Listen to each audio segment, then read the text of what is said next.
Now, I come to you not as a preacher, not as a Bible teacher, but as a philosopher. And it's interesting, since I've been around for a while, I know that philosophers, philosophers in particular and philosophy in general, we kind of struggle from an image problem. And there's this idea out there, I don't know where our culture got this, that philosophy offers no this worldly good. And we kind of stand around asking questions like how many angels stand on the pin of a head, or what was the best thing before sliced bread, or something silly like that. And so teaching in a seminary where most of the people that I'm teaching are future pastors or MDiv students, what I've found is that for the first half of the semester, usually I need to do kind of public relations for philosophy. And it's not just today, though. I think of even the golden era of philosophy, back when there was Socrates and Plato and Aristotle. Even then, philosophy struggled with an image problem. In fact, the poets hated the philosophers, and the philosophers hated the poets. And so if you read any Greek comedy, often the people that are the bad guys are the philosophers.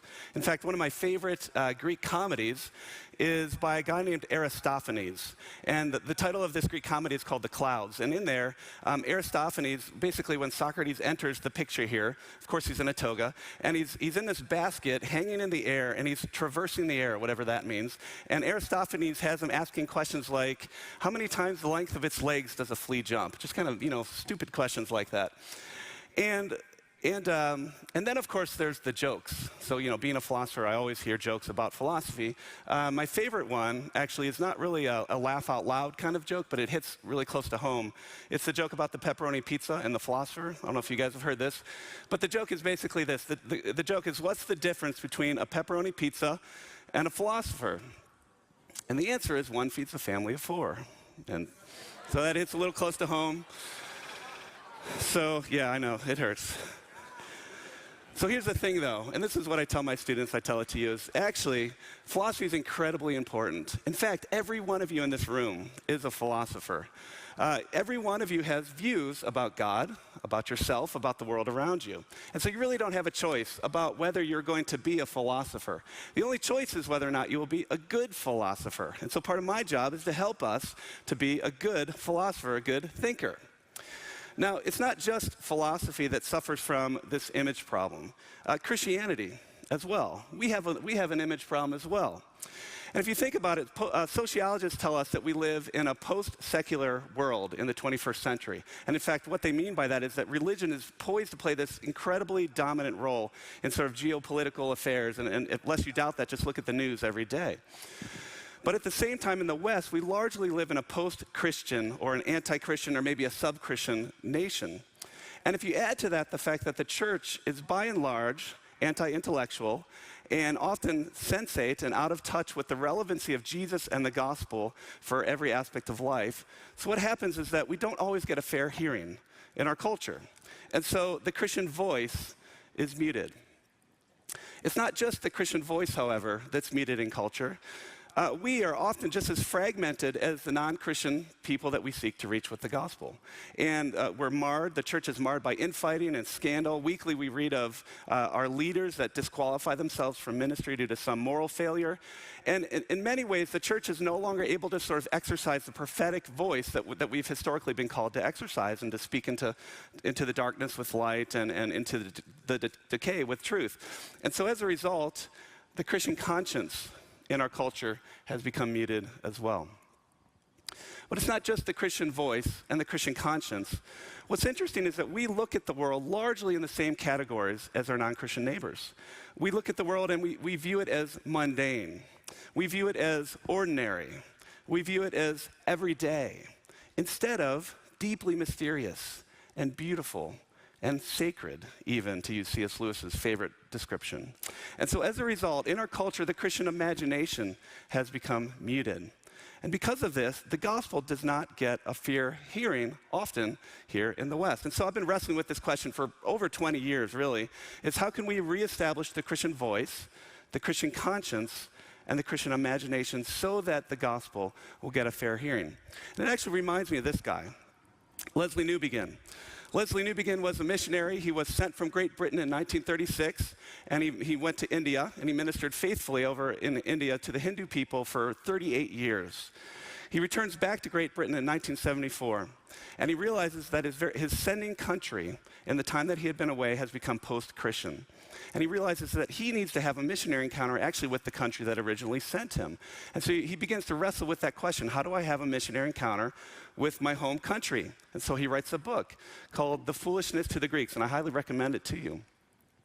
In that book, though, on the very first page, he asks what I think is the crucial question for us living in a post-Christian nation. And this is the question I want us to wrestle with today. Here it is on the screen. Newbegin asks, what would be involved in a missionary encounter between the gospel and the whole way of perceiving, thinking, and living that we call modern Western culture?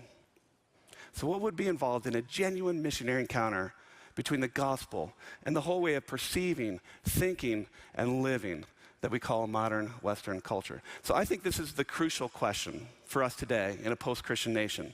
Now, this isn't the ultimate question, right? The ultimate question is, what do you make of Jesus Christ? That's ultimate. This is penultimate. But Newbegin understood that the gospel is never proclaimed in a vacuum, and that every culture that we find ourselves in has this sort of cultural mindset and this collective conscience and this collective imagination that informs whether or not the gospel will be viewed as plausible or implausible or desirable or undesirable.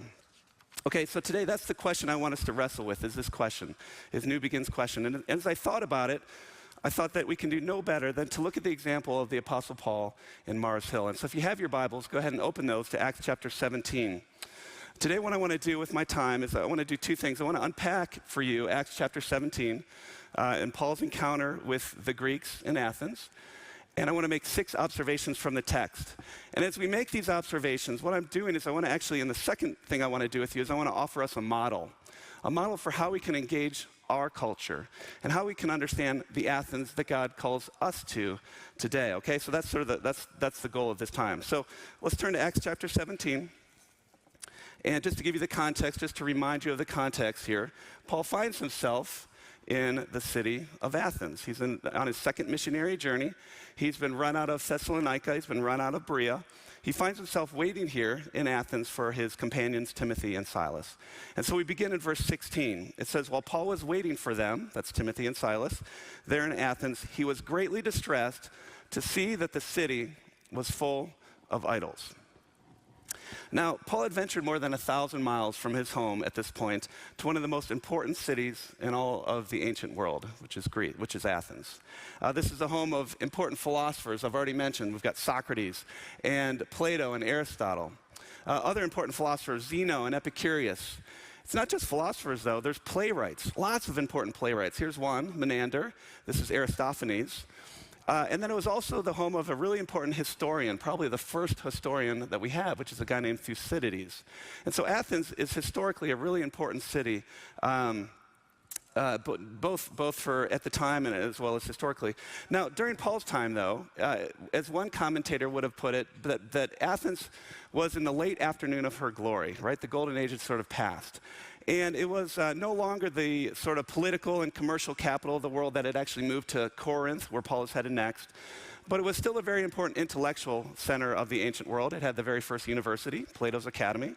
And it was also an important religious center as well.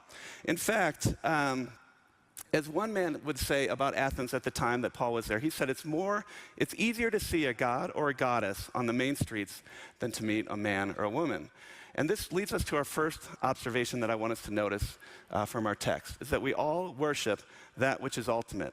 In fact, some of the studies estimate that there are somewhere between 10,000 and 25,000 citizens in Athens, but somewhere between 30,000 and 40,000 idols. Everywhere that you would walk, on street corners, on buildings, on the marketplace, you would see these statues, these idols that people worshiped. And as you think about it, it's no wonder that Paul was greatly distressed as he walked around the streets, because he was confronted at every turn with these idols. And think about it, though, it's really not much different in our day and age, right? We don't have idols that we worship that are statues usually, but we've all erected things that are ultimate in our lives. Often it's money, it can be cars or things, it could be sports, it could be games, food, whatever it is. And interestingly, when I was in seminary, I went to Talbot School of Theology in Los Angeles. there was an incident that I took place where I realized, or I sort of became aware of this natural propensity that we have as humans to worship. And oddly enough, it was at a Pearl Jam concert that I went to. So we're at seminary. My friend, who actually went to undergrad school together, he loved Pearl Jam. They were coming to LA. So what do? You go. So we went to the concert. And what was really interesting about this, the minute that Pearl Jam comes on the stage, is like the whole crowd begins to morph into this singular organism.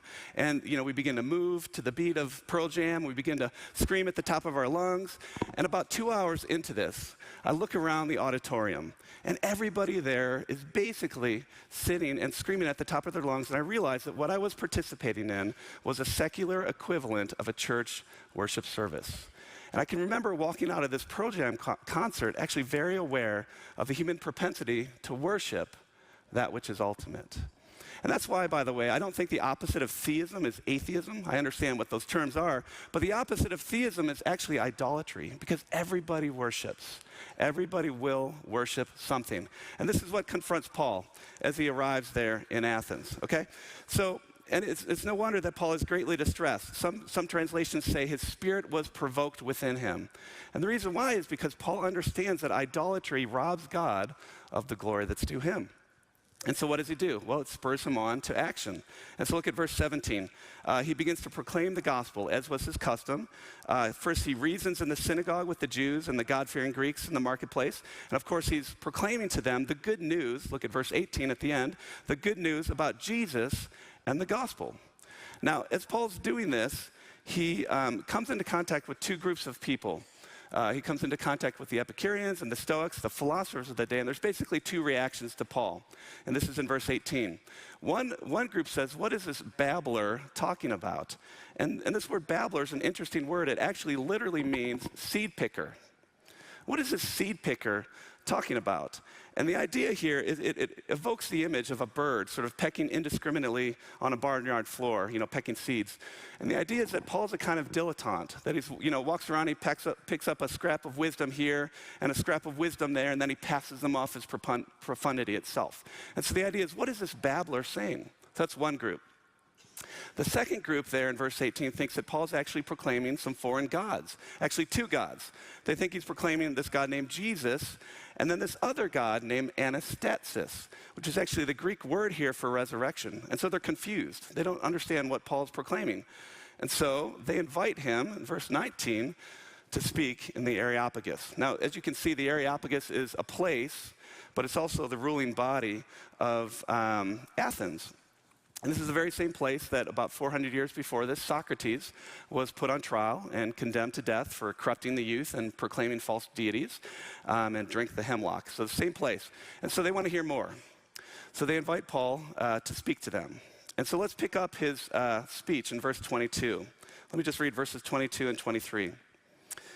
Then Paul stood up at the meeting of the Areopagus and said, "Men of Athens, I see that in every way you are very religious.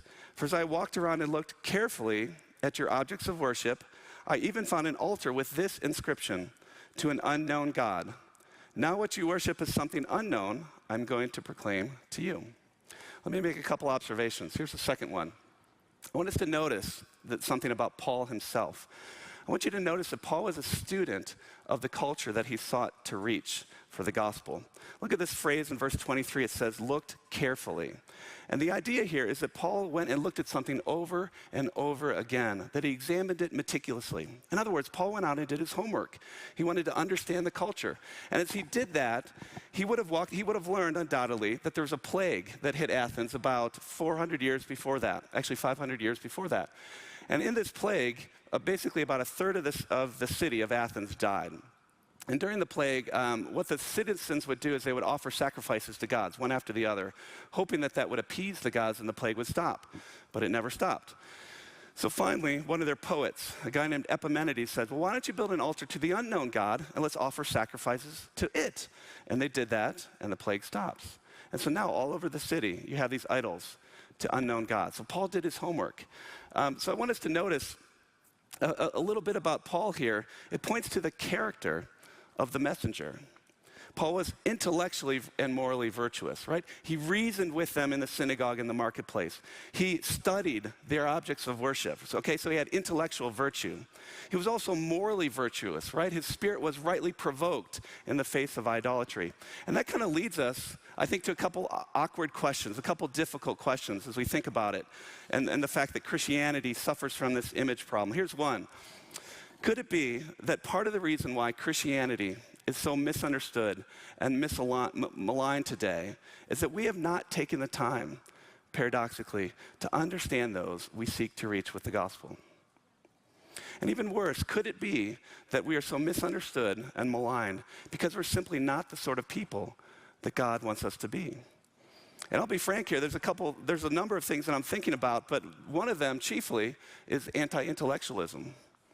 Anti-intellectualism, the idea that we're often, what I find is that Christians are intellectually lazy, and we're just as theologically illiterate often as those we seek to reach, and we live these shallow lives. And so what happens is our voice is withdrawn, and we sort of exist in the safety of the church walls, but we're not relevant to the world outside. And here's the thing, biblically, anti-intellectualism is a sin. It's a scandal. Paul reasoned in the synagogue and the marketplace. He carefully studied their objects of worship. Okay? And so should we.